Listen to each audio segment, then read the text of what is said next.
হরিয়ানায় ভেস্তে গেল জোট, সব আসনে প্রার্থী দেবে আপ। হরিয়ানায় 90টি বিধানসভা আসনে প্রার্থী দেবে আপ। কথাবার্তা অনেকটাই এগিয়েছিল, আগ্রহ দেখিয়েছিল দুই দল। তবু হরিয়ানায় আপ কংগ্রেস জোট হচ্ছে না। সূত্রের খবর, আসন্ন হরিয়ানা বিধানসভা নির্বাচনে আপ 10টি আসন দাবি করেছিল, যদিও কংগ্রেস 3টির বেশি দিতে রাজি হয়নি। এই অবস্থায় সোমবার বিকেলে আপের প্রভাবশালী নেতা প্রাক্তন প্রদেশ সভাপতি সুশীল গুপ্তা জানিয়ে দিলেন, রাজ্যের 90টি বিধানসভা আসনে প্রার্থী দেবে আপ। ইতিমধ্যেই আপ একটি সম্ভাব্য প্রার্থী তালিকাও প্রকাশ করেছে। 20 প্রার্থীর সেই তালিকায় 11টি আসনে ইতিমধ্যেই প্রার্থী ঘোষণা করেছে কংগ্রেসও।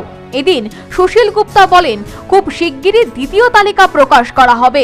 উল্লেখ্য, গত লোকসভা নির্বাচনে দিল্লি, হরিয়ানা সহ 5 রাজ্য ও কেন্দ্রশাসিত অঞ্চলে জোট বেঁধেছিল কংগ্রেস এবং আপ। হরিয়ানায় 10 আসনের মধ্যে আপকে একটি আসন ছাড়ে কংগ্রেস। হাত শিবির যে 9টি আসনে লড়েছিল তার মধ্যে 5টিতে জেতে তারা। আপ একমাত্র আসনটি বিজেপির কাছে হেরে যায়। পরে স্থানীয় কংগ্রেস নেতারা দাবি করেন, কুরুক্ষেত্র আসনটিতে কংগ্রেসের প্রার্থী থাকলে বিজেপিকে হারানো যেত।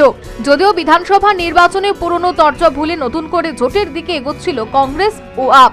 10টি আসন দাবি করেছিল আপ, সেখানে মোটে 3টি দিতে রাজি হয় কংগ্রেস। অন্যদিকে কংগ্রেস যে আসনগুলি আপের জন্য ছাড়তে চাইছে সেগুলিতেও আপত্তি তুলেছিল আপ। তারা কালায়াত এবং কুরুক্ষেত্র এলাকায় অন্তত একটি আসন না পেলে কোনোভাবেই জোটে যেতে রাজি ছিল না। এই ডামাডোলের মধ্যে রাজ্যে 90টি আসনে প্রার্থী দেওয়ার কথা জানালেন রাজ্যের প্রাক্তন আপ প্রধান সুশীল গুপ্তা। মাসখানেক বাদে বিধানসভা ভোট হরিয়ানায়, তার আগে আপ কংগ্রেস জোট হচ্ছে না বলে মনে করা হচ্ছে। Bureau report, news vanguard.